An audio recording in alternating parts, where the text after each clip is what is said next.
Karena biasanya gini, orang yang menengah itu Hmm. nggak mau jadi petani, sehingga petani nggak bisa naik menjadi orang menengah. Akhirnya muter di situ.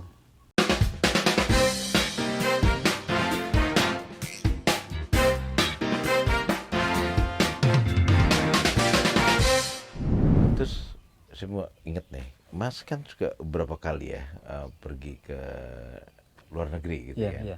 Saya mau tahu sih kalau petani di tempat di negara, misalnya pernah ke Italia kan, Hmm, itu mereka gimana sih? Mungkin pernah dengan mereka kan, mungkin iya, pernah iya, live in segala iya, macam iya, iya. di keluarga petani Hmm. gitu. Yang jadi persoalan di sini yang relate dengan di sana itu sebenarnya bahwa mereka itu di beberapa negara maju itu mereka pasti berkelompok, berkooperasi. Oh gitu. Iya, mereka tuh di sana berkooperasi. Jadi di sana juga sama dengan ini. Ada petani rumah tangga, Ada petani ada petani industri. perusahaan, perusahaan Iya, iya, iya. perusahaan jeruk Iya, misalnya iya, iya, gitu, iya. perusahaan kelapa gitu kan ada Tapi tuh. level petani Tapi ada keluarga yang memang keluarga tani gitu. ah, Dia punya lahan, untuk mengelola pertanian segala oke, macam gitu. oke. Beda kan? Iya, iya. Paham kan perbedaannya Iya, ya? iya, iya. Ada di sini nih, di situ tuh ada pertanian kelapa kopior atau apa gitu loh. Itu kan perusahaan besar tuh. Iya. Yang ditanam juga kelapa kopior doang gitu loh. ah. Kayak gitu. Nah, itu terus kemudian ada petani kayak kita nih. Iya. Ya keluarga gitu ya. Nah, di sana juga ada begitu. Nah, cuman pertanian keluarganya itu mereka menyatukan diri menjadi koperasi. Oh, mau pakai konsep koperasi juga, Mas? Mm-mm, Iya. iya. Hampir semuanya itu yang bisa kita jalan. Makanya misalnya soal pemasaran, sudah ada pengurusnya di koperasi itu. Kayak semacam perusahaan gitu kan. Cuman eh, apa namanya? Kekuasaan politiknya ada di petani gitu loh. Petani ini bisa mengangkat manajer pemasaran, bisa mengangkat manajer produksi, Iya, bisa iya, mengangkat iya. manajer apa. Tapi semuanya yang bayar kumpulan petani ini gitu loh. Lagi-lagi petani di situ subjek, Subjek, bukan objek. bukan objek. Sehingga dia punya kuasa. Sehingga dia punya Mengatur kuasa. manajer-manajer Betul. dia di koperasi. Lo marketing, lo yang Iya, ini, lo cari bahan segala iya, macam. iya, Bisa kayak gitu? Iya kayak gitu. Karena kalau nggak kayak gitu susah. Jadi kan bisa misalnya kita butuh pupuk udah ada yang menyediakan. Iya, iya, iya. Karena Visualnya yang ada on farm ya menyediakan. di on farm aja. Yang on farm di on Susah farm, dia kan. mau ngebagi waktu. Oh iya dong, nggak bisa dong. Oke. Ngurusin Begitu lahannya mereka, aja. mereka udah ngejalanin kayak begitu. Iya, Jadi masyarakat petani di Itali, petani-petani keluarga gitu ya, itu sama dengan kita. sama. Paling ininya mungkin yang berbeda ya. Apa namanya? Kepemilikan lahan apa segala macam gitu. Hmm. Ya kalau kondisinya sebenarnya sama. Kalau petani keluarga itu sama. Ada nggak sih situ petani penggarap di situ? Ya petani keluarga itu petani penggarap. Bukan, bukan punya lahan. Eh, Jadi dia share aja gitu, bagi-bagi sama yang pemilik lahan gitu. biasanya perusahaan kalau yang nyewa gitu. Oh, Yang tanahnya adalah nyewa segala macam itu perusahaan. Kalau di sana kan petani keluarga itu memang turun temurun kan, dia punya punya apa namanya, punya lahan yang kan diturunkan terus Iya. tetap jadi petani gitu loh. Kalau Iya. kita kan enggak, bapak petani punya lahan diturunkan belum tentu Dijual petani segala apa macam kayak gitu, gitu. dijual, pindah profesi. Karena situasi tutur berbeda, modal. kondisi berbeda ya, Kondisi persoalan berbeda, berbeda. mungkin persoalan politik juga berbeda gitu Ya, loh. oke, Kayak oke. gitu. Dan jumlah populasi dengan rasio lahan mungkin ya, Iya, gitu ya. Jadi di sana mereka juga berkooperasi. berkooperasi. Beda nggak sih dengan berkooperasi di sini? Bedanya apa? Kalau secara prinsip sama sebenarnya. Praktek, kenyataannya. Praktek di sini mana koperasi kan, bank keliling aja itu badan hukumnya koperasi. Tahu bank keliling kan? Apa namanya, simpan pinjam yang di ini, ya mereka pakai badan hukum koperasi. Terus kemudian koperasi cuman ya kayak perusahaan biasa, cuman apa ya? Nggak tahu kalau Ruhnya beda. sebenarnya kalau kita baca ininya apa namanya? Itu Apa namanya? Ruhnya koperasi yang dari Bung Hatta itu ya sama gitu loh. Cuman kan sampai sini kan terus terus beda gitu loh. Maksudnya nggak ada yang melakukan, jarang yang melakukan itu gitu ya. Nggak banyak yang melakukan itu gitu. kondisi begitu. Iya. Jadi kooperasi apa dong di sini? Ya sebenarnya kan kalau secara Atas nama kooperasi aja. atas nama koperasi, benar. Karena kan banyak sekali kan apa namanya, entah bantuan, entah sistem permodalan segala macam itu yang apa namanya, yang berbadan, yang mensyaratkan berbadan hukum koperasi misalnya kayak gitu. Akhirnya di tingkat petani pun pas bikin koperasi juga karena ada bantuan, akhirnya bikin koperasi gitu kan. Untuk ngambil bantuan itu. Bukan karena ada Bukan, semangat bukan bersatu karena kebutuhan untuk bersama gitu, bukan. ada gitu. on farm, ada yang di tengah, ada yang di pasar gitu, Iya, bukan iya. untuk itu. Semangat itunya yang belum ada. Jadi koperasinya itu masih dorongan dari luar gitu loh. Harusnya kan koperasi itu kan dibangun oleh anggota untuk anggota dan oleh anggota gitu kan. Bottom up, Mm-mm.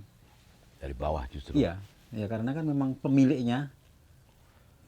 Tapi mungkin ada kali di Indonesia yang Iya ada gitu. pasti ada. Cuman kan maksudnya kalau secara Indonesia nggak nggak terlalu kelihatan loh. Ya susu itu kan sebenarnya koperasi itu, PKBS atau apa itu. Koperasi. Jadi nggak susu. bisa berkembang itu kebanyakan di Indonesia karena apa, Mas? Si apanya? Nggak menjadi koperasi itu ya marwahnya, ruhnya itu memang koperasi gitu loh. Iya. Itu kenapa? Sepengetahuan, sepengamatan Mas Putro.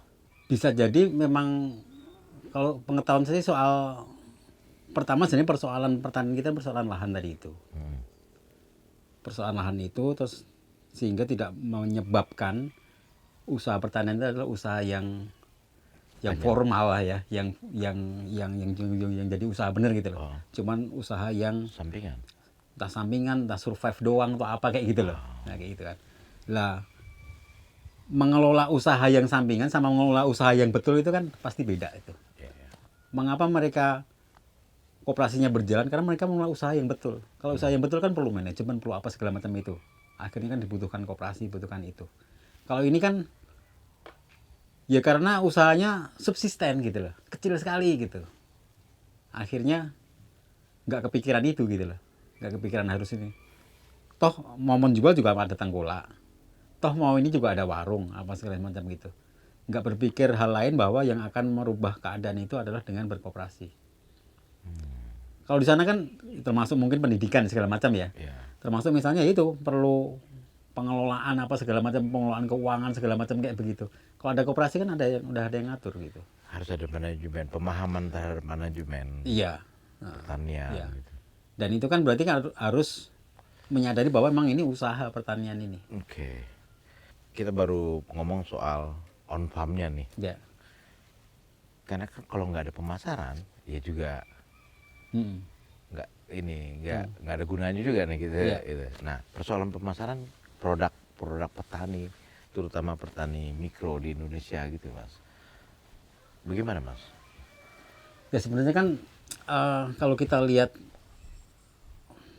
pasar itu kan pasti membutuhkan tertentu ya. Tertentu itu maksudnya dengan produk tertentu, spek tertentu, kuantitas tertentu gitu kan.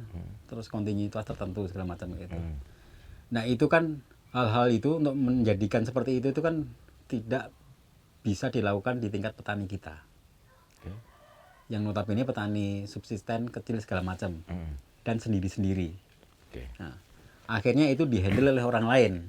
Nah, dihandle oleh orang lain kan. Akhirnya petani itu cuma dianggap sebagai salah satu penyuplai saja lah misalnya kayak gitu loh. Nah, kayak gitu.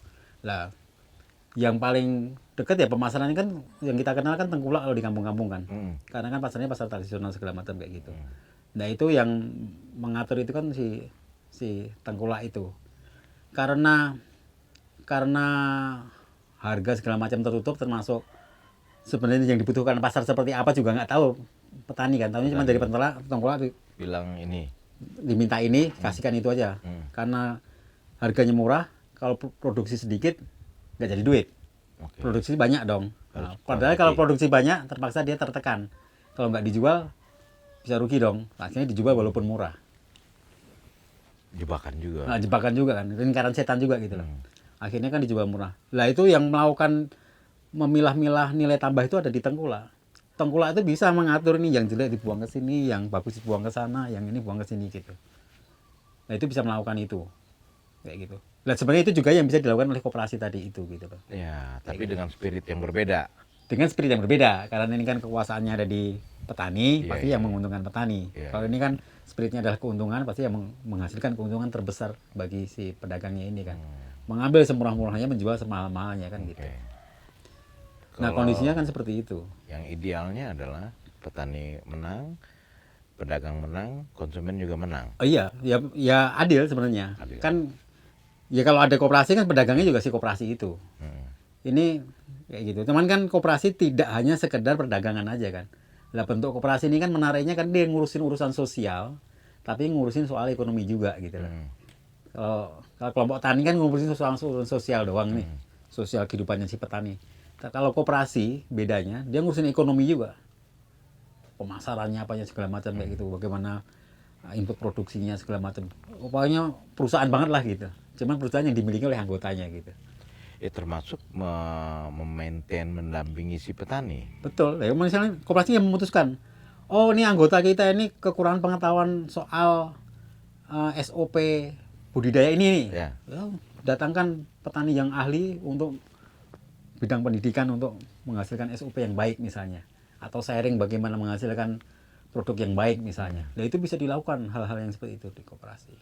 Kalau enggak kan, ya masa satu petani memutuskan aku pelatihan sendiri gitu. Akhirnya kan jadi individu-individu gitu kan. Yang bisa melakukan itu paling anak-anak muda itu ikut Zoom pelatihan apa iya, gitu. iya. Tapi kalau petani seragi ini kan nggak mungkin. Iya, iya. Secara umumnya nggak Secara mungkin. umum nggak mungkin gitu. Tapi kalau ada koperasi kan mungkin. Karena itu yang menentukan bahwa akan ada nilai tambah tadi itu. Oke. Kalau kita menjual barang yang kita sendiri nggak tahu produknya bagus apa enggak, kualitas seperti apa, pasti nggak akan bisa ini kan, apa namanya, nggak akan bisa menjual produk itu gitu loh. Oke. Terus Mas ya, orang seperti Mas Putro, ia praktisi juga, punya concern juga, punya network juga, kayak gitu. Tentu nggak, mestinya banyak di Indonesia, Iya, iya kan? Nggak mungkin Mas sendiri gitu. iya. Pasti banyak nih. Hmm. Pertanyaan saya, ada forum nggak sih orang-orang seperti Mas ini? Selama ini, sejauh ini? Saya belum ketemu ya, forumnya baru forum petani itu aja, makanya saya ikut. Selevel Mas kira-kira gitu. Belum, Bayangin ya, belum ada. Mas nih, sendiri di sini. Ah, Ada Mas Putro lagi di setiap iya, kabupaten. iya. Belum ada. Kalau itu ada, Itu menarik itu. Kalau itu ada. bisa jadi penjembatan atas bawah gitu. Iya. Karena biasanya gini, lingkaran setannya itu, orang yang menengah itu Mm. nggak mau jadi petani, sehingga petani nggak bisa naik menjadi orang menengah. Akhirnya muter di situ. Lah yang terjadi misalnya ya lulusan S1 pertanian segala macam, apa yang dia kerjakan? Dia membuat satu sistem pemasaran misalnya gitu, bikin masuk dalam perusahaan apa namanya startup, yaitu kan Tani Hub, Sayur.com, atau dia bikin sendiri apa gitu lah. Yang ujungnya adalah petani jadi objek gitu lah, kayak gitu lah. Lah orang yang menengah itu sampai di situ saja. Termasuk investasi itu kan berputarnya di situ aja. Tidak ada investasi yang berputar di tingkat basis produksi gitu loh. Berputarnya di pemasaran, di manajemen segala macam. Jadi di persoalan pertanian kita ini di semua level ya. Di semua level. Di bawah, kita sebut aja Di sementara bawah, di kondisi tengah. sekarang petani. Di tengah, orang-orang berpendidikan S1 juga terus seterusnya, atau orang-orang seperti Mas ini, itu bersoal. Iya, persoalan semua itu. Persoalan semua Bang. Jadi Iya, kalau kira-kira itu bukan persoalan udah akan memperbaiki loh. Dengan adanya IPB, dengan adanya apa itu udah memperbaiki masalah. Kan masalah kita kan berputar di situ nggak pernah baik-baik. Iya, itu apa akar persoalannya sampai begitu Mas kira-kira? Ya mindset. Di semua level bersoal. Ya jadi sistem ekonomi kita mungkin ya. Nggak apa-apa, kita nggak bermaksud menyalahkan, tapi kita bermaksud mencari mengurai gitu loh. Siapa Ya, tahu yang gampangnya nonton gini ini lah. bisa. Gampangnya gini lah, kalau jadi penggarap itu nggak menguntungkan, gitu kan? Hah? Akhirnya orang nggak mau jadi penggarap. Iya. Akhirnya orang menengah pun juga nggak mau jadi penggarap. Akhirnya yang memikirkan penggarap pun nggak ada gitu. loh. Iya. Yang ada adalah orang yang memikirkan bagaimana dapat untung dari penggarap, gitu loh. Iya. Nah, akhirnya muter di situ. Lah di sana, kalau sistem ekonominya semuanya diserahkan pada pasar. Semuanya diserahkan pada pasar, nggak ada yang dilindungi di mana-mana, di negara manapun sebenarnya urusan pangan pasti harus dilindungi dong, karena penting kan. Nah, banyak yang dilindungi dengan urusan pangan. Dan kita misalnya nggak terlindungin lah. Entah ada undang-undangnya tapi nggak terjalankan atau apa, tapi nggak terlindungin lah misalnya kayak gitu. Nah, itulah yang membuat tidak menguntungkan lah jadi produsen. Tidak menguntungkan, nggak ada yang mau masuk ke sana. Iya kan? Orang menengah enggan lah masuk ke sana. Pasti susah lah di situ gitu kan. Iya. Pada saat nggak ada orang menengah di sana, nggak ada yang memperjuangkan itu kan. Iya. Yang memperjuangkan harusnya orang-orang itu kan. Tapi Iya, kita nggak ada orang menengahnya, gimana memperjuangkan? Tiap hari sibuk macul, gimana memperjuangkan gitu? Ya mereka udah nggak bisa, nggak ada Nggak waktu. bisa gitu loh. Udah. Makanya butuh orang ini, ada orang menengah yang apa ya? Yang mau di situ gitu loh. Apa yang bisa menstimulus orang menengah itu bergerak? Kira-kira. Ini saya nanya ini karena Mas Putro ini kan keliling nih ngeliat macam-macam itu.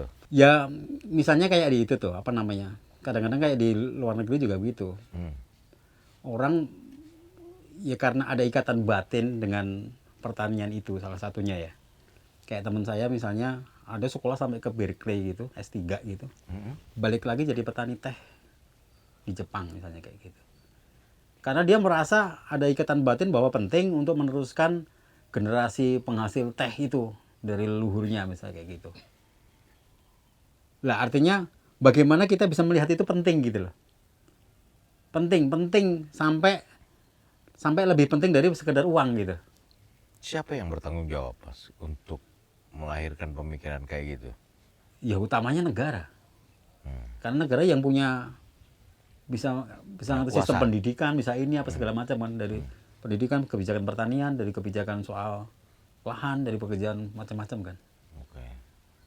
Yang paling ini ya petaninya sendiri juga. Petaninya sendiri harus menyadari dulu gitu juga. Ya nggak kebayang kayak misalnya kenapa kita kedelai itu jadi Ya, itu ya. Jadi apa Kedelai namanya? harus impor. Iya 100% impor gitu kan. Ah. Ya karena negaranya mikirkan asal ada gitu, nggak berdaulat nggak apa-apa, asalkan keamanan pangan, asal aman gitu. Entah beli nggak apa-apa. Nah. Waalaikumsalam. Sorry lagi syuting. Oh iya, maaf ya, maaf dulu ya. Maaf ya, aduh, Iya. nggak tahu, maaf. Ini dari mana nih? Ini yang mau beli kemangi. Oh iya. Maaf semuanya ini ya. Nggak tahu ini. Kelingan ya, kawan Minmot. Ini mereka yang akan, Mas ini yang membeli kemangi. Ya salah satu pembeli kemangi. Ini kalau di sini berarti mereka bagian dari sistem di sini. Iya, iya. Itu yang udah diterapin Mas Putro. Iya. Jadi bukan Mas Putro yang ke Oh iya, pasar. enggak, saya lebih ke on farm sebenarnya. Tapi Mas tadi, Mas siapa namanya? Ini jadi Bukan tengkulak juga. dia pedagang sih, tapi pedagang yang memang sudah Di pihak berdiskusi. Iya, gitu. petani. Iya. Udah berhasil dilakukan di situ konsep ini ya. Oh iya. Di dermaga di. Jadi memang membangun kedekatan aja dengan jadi bisa kita menciptakan, Heeh. bisa kita ngambil milih gitu ya pedagang yang makanya biasanya yang muda yang masih bisa ini, tahu tua mah nggak bisa. Oke. Jadi ada juga pemikiran bahwa kita bukan mau membasmi tengkulak, enggak. Oh enggak. Jadi kalau memang itu bisa didekatin, Kalau bisa kolaborasi sebenarnya kan kolaborasi gitu loh. kayak gitu. Heeh. Dengan kesadaran bahwa yuk kita mulai fair Iya. trade Iya. yang adil. Iya. Itu masih bisa Bisa, dilakukan ya. Karena kan sebenarnya ini kan nggak jauh konsumennya juga, walaupun apa namanya ke pasar ya, kan masih bisa kita akses segala macam kayak gitu. Oke. Artinya kita juga bisa jalan bareng dia ke sana, melihat bahwa mereka dibeli berapa, yang beli siapa, mereka masih terbuka lah gitu lah. Masih open. Heeh. Ya artinya kan enak, itu kan ideal gitu ya. Oh iya, Seperti iya. yang digambarin tadi kan, Mas Putro gambarin. Kan tadi. sebenarnya kan Mestinya kebutuhannya- kan terjadi kayak begini. Kebutuhannya kan simple, pedagang itu butuh barang, Pedagang. butuh memang sebenarnya gitu loh. Supply barang. Butuh suplai barang. Sementara petani produsennya. Produsennya harusnya kan bisa berkuasa ini. Iya. Gitu.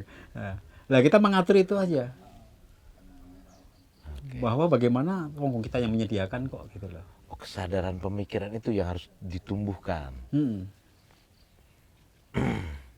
Dan itu konduktornya itu pemerintah mestinya. Iya, karena kalau enggak itu kan diadu aja. Dibikin kompetisi gitu. Kompetisi apa pedagang apa? sistem pasar yang bekerja gitu. Iya, iya, iya. Kita tanam terong gitu kan, nggak banyak, tiba-tiba ada terong dari Jawa Tengah, buk gitu, langsung murah gitu habis. Langsung harga bret habis, murah gitu. Yang ada yang ngatur, mau nanam kan bebas-bebas aja gitu kan. Terjadi lagi konsep hukum rimba di situ. Siapa kuat sih yang dia yang berkuasa. Iya, makanya tengkulak yang besar itu kadang-kadang gitu. Ya kayak startup itu bakar uang dulu. Wah, habisin borong semua, mau mahal juga nggak apa, tapi besok nggak bisa nanam kamu. Jahat.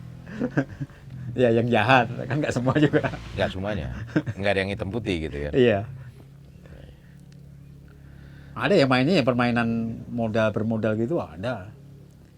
Iya, tapi kan keluar dari konsep Betul. yang kita bicarakan tadi. Betul. Persoalannya kompleks ya, kawan Minmot. Tapi tetap optimis bahwa itu bisa diselesaikan selama bersatu. Iya. Bersatu kita teguh, bercerai kita runtuh. Salah satunya juga kita harus menikmati proses itulah. Jadi yang bikin kita konsisten itu karena kita menikmati. Misalnya nih, kita terlalu ambisi dengan tujuan ini itu. Tapi kita nggak menikmati berkebun itu pasti nggak kuat. Oke. Saya minimal nih ya.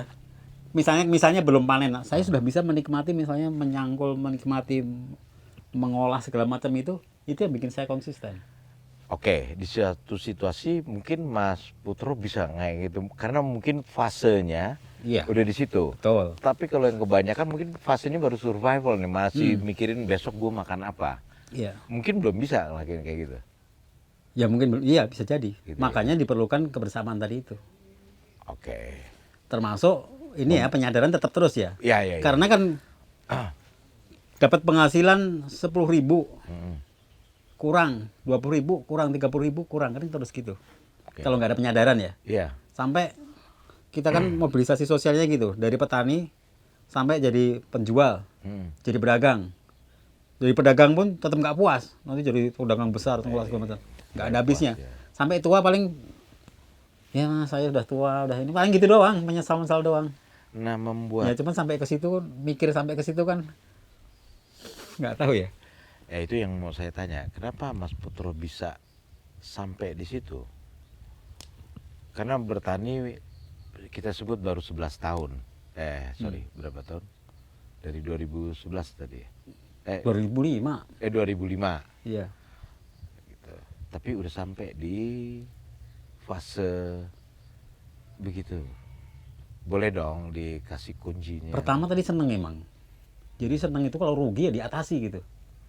Kalau susah ya diatasi gitu.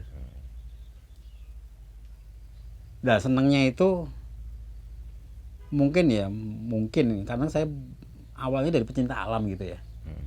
Jadi memang senang di alam. Makanya saya bilang itu selalu di tempat baru saya bertani pasti saya melihat keindahannya dulu. Betul. Karena itu yang akan bikin aku nyaman di situ. Kalau nyaman di situ aku yang bisa bekerja di situ gitu. Enggak faktor ekonomis dulu. Bukan faktor itu ekonomis, dulu. biasa mahasiswa nggak mikirin ekonomi awalnya kan. Main jebret-jebret aja. Pokoknya serak aja gitu. Iya. Serak gitu kan. Nah itu makanya saya juga nggak mengklaim bahwa mudah menyebarkannya gitu ya, agak belum tentu juga gitu. Oke, Mas mungkin ada tantangan lainnya. Misalnya orang yang baru kayak Mas dulu sekian tahun lalu, bukan dari latar belakang petani, tiba-tiba pengen jadi petani. Mungkin sekarang tetap masih ada, saya optimis masih ada, masih banyak lah gitu kan. Apa yang perlu mereka pahamin? Mungkin dari soal on-farm ataupun skema bisnis atau keseluruhan ya, termasuk pemasaran gitu. Apa kira-kira tips buat itu? Biasanya kalau bukan dari petani, pertama yang dipikirkan pasti kan soal ekonomi ya. Oke. Bagaimana? Nggak banyak tuh karena kecintaan terhadap alam itu nggak banyak ya? Sekarang mulai ada sebenarnya. Mulai ada. Mulai banyak, mulai ada loh. Iya anak-anak muda itu nggak tahu mulai. Oh gitu? Mulai ada tuh yang kelompok-kelompok kayak begitu. Kayak gitu. Kemarin tuh kan ada kita sempat atau teman-teman bikin namanya Sekti Muda. Sekolah Tani Pemuda. Sekti Muda. Di mana tuh? Kemarin di sini. Jadi cuma dibuka di Instagram di apa gitu. Ada orang yang daftar gitu loh. Gen Z atau milenial. Iya, Ada anak seumuran SMA, ada yang anak universitas, ada yang macam-macam kayak gitu. Iya. Entah motivasinya ya, apapun motivasinya. kita Cuman nggak mereka tahu. mungkin ya senang aja bertemu dengan teman-temannya, senang hidup di alam segala macam kayak gitu. Kayak gitu kan. Nah, itu kan sebenarnya kan apa namanya? Dasar-dasar ya. Dasar-dasar kecintaan dia ke ini apa namanya? Ke pertanian gitu loh. Karena kan dasarnya kan bahwa ya itu berbasiskan apa namanya sumber daya alam, kemudian bisa bermanfaat segala macam kayak gitu. Mereka yang berpikir nggak mau kerja di kantor gitu kan, nggak mau Oke. kesibukan di perkotaan kayak gitu. Ada orang yang kayak gitu. Ya sebenarnya kayak kegilaan saya karena pencinta alam lah. Iya. Cuman ini bukan pencinta alam, tapi kan orang ya mungkin lihat YouTube, oh, enak juga ya hidup di lapangan gitu. Lah itu Iya, itu tapi mulai itu banyak loh. prospek kan berarti. Iya, ada prospek kayak Oke, begitu. Lah oke. setelah itu tinggal diskusi-diskusinya. Memang kalau zaman dulu kan orang ngelihatnya cuma dari perspektif ekonomi saja kan. Kalau perspektif ekonomi kan bisa dibandingkan dengan katakanlah kamu bertani sama kamu jadi YouTuber ini atau kamu ini kan gedean mana duitnya gitu lah. Tapi kalau udah kecintaan itu tadi nggak bisa, Pak. Kamu ditawarin yang lain nggak mau, aku mumet lah, aku hidup di Jakarta ya, aku enak di sini gitu lah. Lah hal-hal kayak gitu lah. Kemudian masuklah ke misalnya persoalan-persoalan tadi itu, apa namanya, input produksinya apa, bagaimana pemasaran segala macam kayak gitu. Kalau itu masuk semua, kan sangat sangat menyenangkan. Kayak kita mengerjakan hobi, tapi menghasilkan. Menghasilkan. Kan menyenangkan sekali. Hobi yang Kayak menghasilkan. gitu. Iya, hobi yang menghasilkan menyenangkan sekali. Iya. Jadi kayak saya nih, hobi menghasilkan yang menyenangkan. Karena saya sudah jadi hobi ya. Ada Iya, orang iya. yang agribisnis kan bisa aja dia di mana gitu terus dia mengoperasikan Iya. punya manajer Nah, apa iya. segala macam kan dia nggak hobi Karena tuh. mindsetnya Duit bisnis. doang tuh kayak Iya. gitu. Kalau ini Iya. kan hobi yang menyenangkan gitu loh. Nah, itu kan menarik. Nah, kemudian soal model bisnisnya tadi itu. Pertama untuk input produksi harus kita kuasai. Misalnya kalau mau terjun di apa namanya di pertanian ya harus tahu lahannya seperti apa, ada sumber airnya apa tidak. Kalau nggak ada harus nyari sumber air di mana, terus kondisi iklimnya bagaimana, nah kayak gitu kan. Terus sumber-sumber yang lainnya nih, pupuk apa segala macam bagaimana gitu kan, ketersediaannya misalnya kayak gitu. Nah itu dikuasai. Kemudian sumber daya manusia kan tentunya orang yang baru kan nggak langsung secara teknik nggak menguasai, apalagi secara power tenaga itu. Saya Kan belajar beda kan? nyangkul gitu. Nyangkul aja. Sakit pinggang. Iya. Sakit pinggang apa Oke. segala macam gitu. Oke. Kalau pengalaman saya justru saya itu banyak belajar dari petani. Pertama ya ngambil 1-2 orang untuk pegawai, cuman kita belajar di situ. Iya. Kayak gitu. Petani dulu kan belajarnya begitu juga. Iya. Nggak pernah sih petani, Pak ajarin ini enggak. Dia disuruh bapaknya nyangkul apa disuruh Iya. apa gitu lama-lama pinter gitu loh. Ngamatin, Iya. lakuin. Kayak gitu. kekuatan juga gitu. Oke. Saya dulu misalnya nggak bisa macul, sekarang mau macul, mau ngangkut apa juga kuat sendiri. Nggak perlu belajar, nggak perlu latihan. Yang penting dijalanin itu gitu loh. Lah sumber daya manusianya itu harus ini apa namanya, harus adalah siap lah misalnya gitu loh.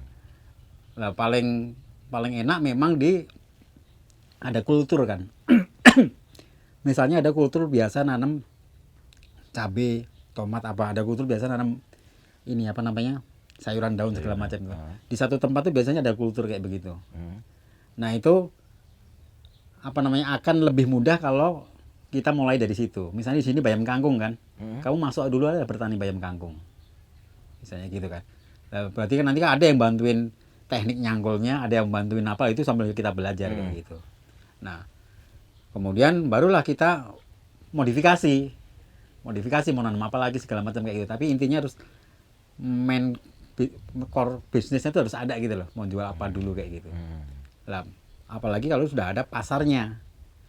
Sebelum bangun pasar yang alternatif minimal ada pasar yang sudah pasti dulu gitu loh. Oke. Kayak gitu kan. Kita kuatin dulu. Ketatin dulu pondasinya. Karena kalau nggak akan sempat kita bangun alternatif udah merasa ngos-ngosan kan kayak gitu. Nah sambil bangun tuh yang alternatif yang misalnya harganya lebih adil, terus gimana, atau mau di packaging mau apa segala macam kayak begitu. Nah itu harus dikuasai kayak gitu. Lah ada beberapa pengalaman yang kemarin tuh misalnya kayak yang Sekti Muda itu. Mereka kan jiwa heroiknya pengen jadi petani kan tinggi. Udah saya ingatkan. Apa namanya? Ya kita ini petani itu nggak cuma nyangkul gitu loh. Nggak cuman bergulat dengan tanah. Iya. Ada banyak hal. Kalau kamu nyangkul sama bergulat dengan tanah, kamu kayak menggaramin lautan. Banyak orang yang nyangkul sama bergulat dengan tanah, petani-petani ini ribuan. Cuman kamu lihat persoalan mereka apa gitu loh. Persoalan ternyata soal pupuk, persoalan ternyata soal pemasaran gitu. Lah kamu harus selesaikan itu. Kalau kamu nggak selesaikan itu, masalahmu akan sama lah dengan itu. Jadi kamu cuma sama aja dengan mereka. sama aja atau bisa lebih buruk. Kenapa lebih buruk? Karena kamu nggak seahli mereka, Oke. nggak sekuat mereka. Iya, iya, iya. Bisa lebih buruk nasibmu gitu. Nah Setahun itu, kelar. padahal mereka calon orang menengah itu. Oke, iya, Itu iya, calon orang iya, menengah iya. itu. Kadang-kadang menengah yang terlalu heroik begitu. Pikirannya pokoknya petani itu adalah pahlawan gitu. Petani itu profesi yang baik, iya betul gitu. Cuman kan gimana kamu mengangkat pahlawan dan profesi yang baik itu biar survive, biar Dia menjadi maju. subjek. Kan nggak bisa kamu cuma ikut-ikutan matul doang. Iya, iya, iya. Kamu ingininya yang lebih dari yang biasanya ada gitu loh. Biasanya petani nggak mikirin pemasaran, mau tengkorak kamu pikirin gimana mendevelop produk, bagaimana membangun pemasaran segala macam. Nah kalau orang menengah kan bisa diajak sampai ke sana. Iya, iya, iya. Gitu ya. Ya, iya modelnya gitu. Anak IPB pun ya, misalnya di grup alumni itu, putra petani, wah hebat, wah apa dipuji-puji lah kayak pahlawan gitu. Tapi nggak ada yang mau turun dari petani. Kamu muji apa yang kamu bilang hebat kan kamu turun juga kalau memang itu hebat. Iya. Jadi kamu gimmick atau apa? Maksudnya kamu cuma muji-muji apa itu? Mana ketulusan kamu? Ketulusan gitu kan. kamu mana gitu. Iya, iya, iya, iya. Tapi maksudnya saya juga nggak mengharapkan mereka jadi bukan petani, ya, gitu. maksudnya bukan ke situ. Bukan ke Maksudnya situ. adalah iya ayo kalau emang itu bagus Ayo, jalanin. bener. Gitu kan Iya, harusnya. biar ngeliatnya lebih clear gitu. Iya, dan Yang jangan kamu bilang ragu-ragu. hebat di mananya? Iya. Jelaskan lah istilahnya gitu loh. Itu aja ya kira-kira. Segitu Kira-kira aja dulu itu. cukup gitu Segitu sebenarnya. cukup lah. Karena kan bisa jalan kalau minimal Iya, segitu. dikembangkan lagi sambil jalan. Jadi jangan terjebak sepotong-sepotong gitu loh. Harus pikirkan dari ujung ke ujung kan. Iya, iya. Dari input produksinya sampai jadi Di tangan konsumen. menghidupi. Nah, Jadi selama ini Mas Putro itu kan udah berkunjung, mau datang sendiri atau diundang ya. untuk minta dibagi, minta sharing ilmunya gitu tuh. Ya. Jadi bagaimana sejauh itu hasilnya gimana buat Mas Putro melihatnya? Kalau ya minimal saya kan apa namanya ya. Itu juga menguatkan saya. Pertama ya. Karena kita punya apa namanya? Ya sering ini kan sering persoalan bersama segala macam gitu termasuk sharing penyelesaian solusi bersama kayak begitu. Nah itu ya jadi ada jalan lain gitu loh. Kan banyak petani yang berpikir atau banyak apa teman-teman kita berpikir ini soal ekonomi kayak nggak ada jalan lain gitu loh. Kayak buntu gitu loh. Pertanian itu buntu gitu loh. Nah ini minimal jadi kita ada harapan jalan lain tadi itu yang bisa kita bangun gitu loh untuk menyelesaikan itu. Lah perlunya sharing musyawarah apa segala macam itu di situ sebenarnya. Oke. Mungkin kebanyakan petani nggak punya kesempatan seperti Mas Putro. Iya. Berarti Mas Putro anggaplah megang tanggung jawab menjadi orang-orang seperti Mas Putro itu tugasnya. Iya. Datang ke sini ngomong ini dapat hasil bawa Sebenarnya ke sini. yang perlu diomongin adalah bukan soal itunya. Soal bahwa kita perlu musyawarah karena di antara mereka saja sebenarnya pengetahuannya juga udah banyak gitu loh. Kalau mereka mau bermusyawarah. Oh, kalau soal- Tidak harus ke luar negeri. Tidak ada harus keluar kota. Heeh. Di antara mereka saja kalau musyawarah mereka mendapatkan banyak hal untuk menyelesaikan itu. Mereka sebenarnya punya pengalaman Sorry, itu ya dibawa langsung. ya. Luar biasa. Sehari berapa ikat tuh? Ada kalau ini cuma 20 gitu. Nah, terus soal bermusyawarah. Nah itu sebenarnya yang terpenting karena ya itu udah hilang. Saya bilang tadi kultur itu udah hilang gitu loh. Karena kan mereka punya pengalaman berhubungan dengan pedagang ini, pengalaman dengan pedagang ini. Semuanya dan mereka selalu bercerita tapi masing-masing gitu loh. Dan itu sama aja rata-rata persoalannya begitu. Sama. Ya. Cuman kalau mereka bertemu sebenarnya kan ada detail-detail yang bisa diselesaikan gitu loh. Kalau persoalan ini harus diapain itu mereka juga tahu gitu loh. Cuman karena sendiri mereka merasa tidak berdaya gitu loh. Oke, dan merasa sendiri juga. Dan merasa sendiri juga. Padahal kalau dia kembalikan lagi, dia Iya. inget lagi bahwa ada salah satu caranya adalah bermusyawarah. Itu yang orang desa memutuskan bersama, petani pun betul, bahkan meninggalkan itu. meninggalkan itu, padahal itu yang terpenting. Itu yang terpenting. Dari pengalaman saya malah justru itu tadi sama, membangun pengetahuan itu dari lokal gitu loh. Nah, cara membangun pengetahuan kan, pengetahuan ada di banyak kepala nih. Iya. Tapi kalau kepalanya nggak pernah ketemu kan nggak akan muncul itu pengetahuannya. Iya. Nggak, artinya nggak harus kita keluar negeri, harus Iya, ke sekolah apa segala macam itu. Ya justru di Betul. lokal size Karena itu. persoalannya kan malah lebih real di ini. Iya, iya, di lokal ya. Dan solusinya juga Di lokal itu solusinya. Mas, sepanjang ya pengalaman kegiatan seperti itu, pernah nggak mengalami rasa frustrasi? Ya pernah lah, pernah. Yang Saya itu udah nempel di mencoba. kepala gitu. Iya, saya udah pernah mencoba. Saya kan selalu berpikir harus ada ternak, ada ternak, ada ternak di sini. Kayak gitu kan. Ini bekas kandang sapi ini. Nih. Bentuk dilihat dari sini juga kandang Iya, sapi. iya. Ini. Tengah-tengah ini tempat pakan, terus di ini. Oh iya iya iya. Tengah ini pakan ini, sapi madep sana gitu, makan di sini, lainnya sana-sana. Terus? Karena saya nggak pertanian berkelanjutan nggak mungkin tanpa ada ternak gitu. But, ternyata misalnya saya beli apa namanya bakalan, harga 6 juta. Sapi nih. Iya, harga 6 juta nih saya beli ini. Itu berat berapa sih Pak? Beli 6 juta? 6 juta mah berat, paling 200-an lah. Kayak gitu. Oke, terus? 200 150 gitu lah. 6 juta, 6 juta nih. Terus kita jual nih. 9 juta, 10 juta. Iya kan? Tapi udah dipelihara setahun tuh. Beli bibitnya lagi ternyata udah naik 9 juta. Besoknya tahun depan gitu lagi. Wah, berat nih gitu loh. Jadi orang-orang yang melihara sapi ini sebenarnya bukan untuk usaha. Tabungan rata-rata. Kayak gini ini tabungan. Jadi pada duit kemana-mana dibeliin sapi, terus punya 6 juta kan. Nanti dibuka jadi 10 juta kayak gitu kan. Tapi kalau hitungan bisnis, bayangin usaha selama setahun cuma dapat berapa juta misalnya gitu. Iya. Kayak gitu. Lah itu bikin frustrasi saya. Maksudnya, ternak sapi berhenti, saya bikin ternak bebek. Ternak bebek juga berhasil setelah kecil-kecilan tuh. Jual ke pasar segala macam untung. Kan biasa kan usaha semakin besar. Udah besar saya kerjasama lah sama perusahaan. Dia menyediakan bibit, menyediakan pakan.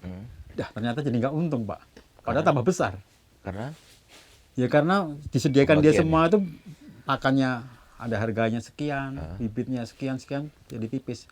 Dan harus skala ekonominya harus tertentu. Misalnya seminggu 500 itu baru bisa ada untungnya kalau nggak ada yang sakit gitu, misalnya gitu. Tipis untungnya gitu lah. Makanya peternak-peternak ayam itu kan berat tuh. Minimal 10.000 baru untung. Iya, Itu pun kalau nggak ada masalah. Gitu. Kayak gitu. Nah, hal kayak gitu tuh yang bikin frustrasi. Paling enak itu memang kalau kita melakukan sesuatu sudah ada pasar yang harganya masuk gitu. Makanya gula-gulanya sebenarnya juga di penjualan kalau ngajak orang berpraktek itu. Selain ya cara produksi segala macam itu. Ya, on farm methods-nya. Ya. Kalau dalam hal menghadapi atau berusaha mendorong teman-teman petani lain, pernah ngerasa stuck juga nggak sih, seperti mereka stuck? Saya stucknya justru itu tadi, tidak ada budaya musyawarah tadi itu. Orang susah banget untuk diajak diskusi lah istilahnya. Gitu. Susah banget. Susah untuk diajak musyawarah, itu susah. Sangat individual bersaing atau gimana sih sehingga hilang itu? Ya jadi persoalannya persoalan pribadi. Misalnya kalau ilmu dia pintar misalnya, dia ya pengen eksis sendiri gitu. Padahal kan nggak bisa kayak gini kan eksis sendiri kan. Untuk produksi banyak kita harus bekerja sama, harus bersama-sama. Kayak gitu. Nah, kalau di kamu kan kalau udah merasa pintar, merasa nggak perlu belajar lagi gitu. Padahal persoalannya dihadapin beda. Persoalan di kebun dia pintar macul, pintar nanam gitu ya. Tapi di luar kan ada persoalan lain lagi. Harus ada spek, harus ada jumlah tertentu disediakan segala macam. Lah ini nggak nyampe di sini. Ini nyampainya memang produksi banyak, bagus, paling canggih di kita. Orang Jepang pun kalah lah. Gitu Kalau Jepang kan harus pakai traktor. Orang sini coba sawah-sawah itu rapinya minta ampun, pakai tangan semua Pak. Iya.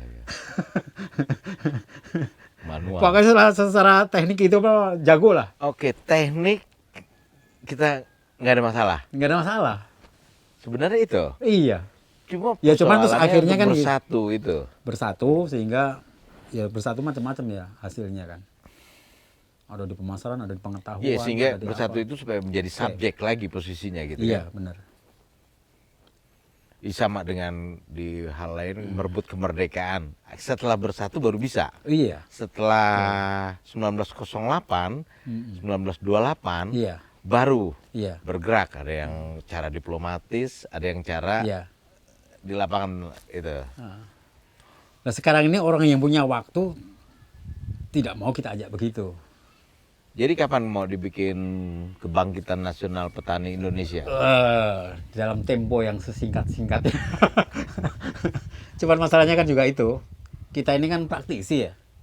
Bergulat dengan kehidupan sehari-hari juga gitu. Kalau LSM sih enak-enak aja lah. Sudah ada gaji, udah ini kamu kerja pokoknya kampanye, ngajak orang segala macam. Tapi konteks persoalan solusinya kan bukan di situ juga. Bukan, Ternyata kan bukan. enggak juga, enggak juga, tembus juga kan. Nggak tembus juga. Emang harus dari mereka, harus Iya. dari masyarakat, harus dari daerahnya, harus dari Iya. lokalnya. Heeh. Kayak gitu. Iya, praktek kemudian di sharing, praktek sharing kayak gitu. Praktek itu maksudnya orang menarik diajak gitu kan. Dan mungkin memang solusinya kalau untuk itu apakah saya pendapat ya tolong di Iya. itu.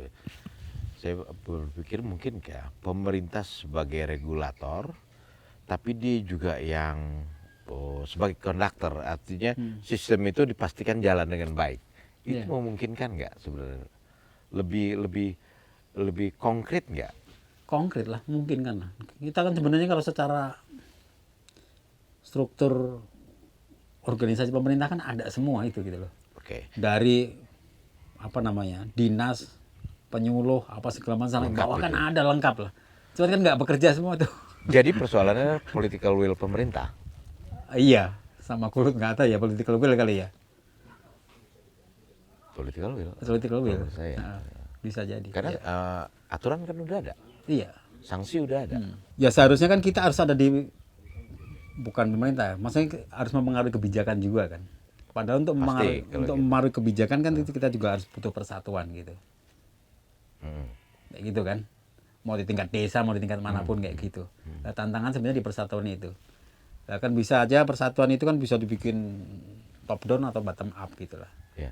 Nah, saat ini yang terjadi kan masih top down nih.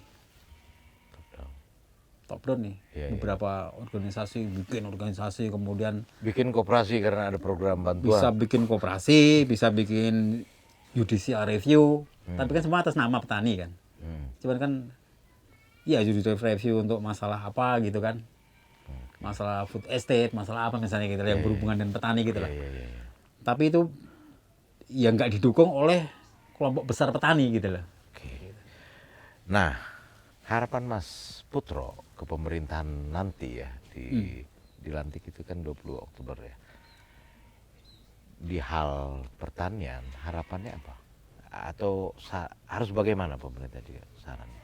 Ya dia pertama harus menyelesaikan akar persoalannya ya. Termasuk yang tadi kita bicarakan itu. Iya, termasuk misalnya persoalan lahan apa segala macam kayak gitu. Oke. Yang pertama itu, kemudian ya konsepnya. Konsep kedaulatan pangan jangan dianggap dengan misalnya karena kita nih masyarakatnya adalah petani, kan ada yang berdaulat adalah petaninya kan. Kedaulatan pangan nggak bisa lepas dari kedaulatan petani. Kan. Oke. Ujungnya kan ya itu tadi, menjadikan petani menjadi subjek dalam Menjadikan penyediaan petani pangan menjadi ini, kayak gitu. subjek. Karena analoginya petani itu produsen, ya. pedagang itu butuh produk dari produsen, dan di situ ada pasar. Ya, Jadi sebenarnya yang paling menentukan justru si produsen, which is itu petani itu. iya. Dan pentingnya lagi petani yang banyak ini selain produsen kan dia konsumen juga. Dia kan Kalau dia pola produksinya nggak benar, dia juga terancam sebenarnya. Jadi warga petani pun terancam. Kayak sekarang misalnya petani padi kok makannya raskin. Petani padi di Cianjur itu padinya dijual terus belinya raskin gitu. Kan persoalan itu. Nah, petani harusnya dapat makan nomor satu dong. dia harus selamat dulu, baru Iya. sisanya itu yang Iya. dia jual. Kayak soal lahan nih. Saya nggak kebayang ya, lahan itu kan NJOP setiap tahun naik itu kan. Oke. Lah kalau nggak ditetapkan misalnya, Kalau petani NJOP-nya nggak naik lah gitu loh. Oh iya. Kalau naik kan ya mendingan dijual gitu kan. Kan dijual jadi mahal tuh. Kayak begitu. Sedangkan harga pertanian segitu-segitunya gitu Iya. loh. Segitu-segitu Nah, aja. kan kota semakin pinggir kan. Ini kan sudah mahal banget kan. Akhirnya orang kan tergiur untuk menjual tuh. Karena dia nggak bisa nilai ekonomi dari dia bertaninya sendiri kecil misalnya. Sudah kebutuhannya nggak cukup, ini kalau dijual mahal banget. Jadi kalau bahasa Jawanya Ya, tumbuh mendingan ketemu tutupe gitu loh. Iya, iya. Jadi ini klop lah. Yang ini nggak untung, pengen jual, ini kok ada yang mau beli mahal gitu. Iya, iya, iya. Nah, akhirnya kan pasti terjual, makanya lahan pertanian akan semakin menyempit. Makin hilang. Iyalah. Kalau pikiran singkat saya mah gitu. Bayar pajaknya udah tambah mahal gitu. Misalnya di sini pajaknya jadi 1 juta gitu yang 100 meter misalnya. Nah, ini kan juga- untuk bayar itu kan stres. Omongan Mas Putro ini jangan disikapi dengan sempit ya. Nah, Kadang-kadang kan, wah ini perlunya Mas Putro aja. nah. Ada tudingan seperti itu gitu ya. Iya. Tapi ini kan melihatnya Oh ya bagi semuanya kan begitu. Iya, iya, Bagi semua petani kan begitu. gitu ya. Ah, Makanya kawan pemerintah. Ini menurut Mas Putro seperti itu. Tapi jangan dianggap ini kepentingan Mas Putro. Tapi ini mewakili ya Iya, yang iya. Mas Putro lihat selama ini ya. Iya. Lah ini kan konversi lahan pertanian menjadi perumahan kan di Ya. keliling IPB itu tuh tadinya sawah semua. Sekarang jadi padat perumahan semua. Ada perumahan, ada kos-kosan, ada apa semuanya gitu. Ya semuanya kan karena mekanisme pasar kan. Mekanisme pasar mengatakan kalau ada IPB di sini, ada mahasiswa banyak, pasti tanah jadi mahal dong. Kos-kosan. Iya, kalau diserahkan pada mekanisme pasar mendingan dijual daripada kamu nanam talas yang kamu jual nggak seberapa. Terus kamu pajaknya jadi mahal gitu. Naik terus. Kan naik terus kalau jadi tempat yang ramai begitu. Kamu bayar pajaknya dengan jual talas saja nggak apalagi kan? sudut pandang pemerintah melihatnya tempat itu Iya, nilai ekonomisnya naik terus. betul. Ya memang pasti naik lah kan gitu. Iya, tapi yang masalahnya yang pengguna lahan itu segitu-segitu aja. Ya, ya. Ya akhirnya kan minggir-minggir tuh. Dijual di sini, beli di Luliang, jual sini beli di Jasinga. Minggir terus gitu. Ya, oke, oke. Jadi pemerintah memang dituntut untuk lebih komprehensif, lebih detail melihat sesuatunya untuk mengeluarkan kebijakan, ngusulin kebijakannya. Iya. Dari Mas Putro sendiri, ada yang mau disampaikan atau ada yang mau diceritakan soal ini? Tiba-tiba saya kok jadi nggak mau ceritakan ini, saya malah pengen cerita pemikiran Mas Putro secara keseluruhannya jadi buat petani Indonesia gitu. Ya apa ya? Maksudnya ada yang bisa dilakukan di tingkat petani. Ya. Kan kita nggak bisa menyerah begitu saja istilahnya dengan kondisi ini. Banyak yang bisa kita lakukan gitu loh. Di lain hal ada yang harus dilakukan oleh pemerintah kayak gitu loh. Maksudnya kita nggak bisa nuntut pemerintah doang, tapi kita segera berdiam diri. Karena yang mengubah nasib petani itu harus petaninya itu sendiri gitu. Nah itu saya bilang tadi ada jalan lain, masih ada jalan gitu loh. Banyak jalan gitu. Belum stuck kok. Nggak stuck kok gitu loh. Oke, Mas. Makasih banyak ya obrolannya. Sama-sama. Saya jadi makin rumit, tapi mestinya bisa diselesaikan. Iya. Dengan ini kan soal switching mindset lagi. Awalnya itu tadi bos, semangatnya harus mau nggak mau kita harus bersatu dulu. Iya. Sehingga bisa kita bermusyawarah. Iya. Sehingga kita bisa nyariin solusinya apapun persoalannya. Betul. Dan di pihak lain pemerintah cobalah melihat sesuatu itu secara lebih lengkap, lebih utuh. Enggak cuma dari sudut pandang ini. Betul. Jadi gitu ya kira-kira gitu. Oke. Kawan Minmot, itulah obrolan kita dengan Mas Putro ini. Dia praktisi juga, penggarap juga, dan juga terus-menerus nggak berhenti untuk menyampaikan pikiran-pikirannya, cara berpikirnya ke teman-teman petani lainnya. Bahkan sampai ke luar negeri, bolak-balik kayak gitu ya. Semoga apa yang dilakukan, yang diupayakan Mas Putro ini tercapai. Terima kasih kawan remote. Sampai ketemu di episode yang lainnya. Terima kasih. Semangat terus ya, Mas. Siap. Thank you banget, Mas.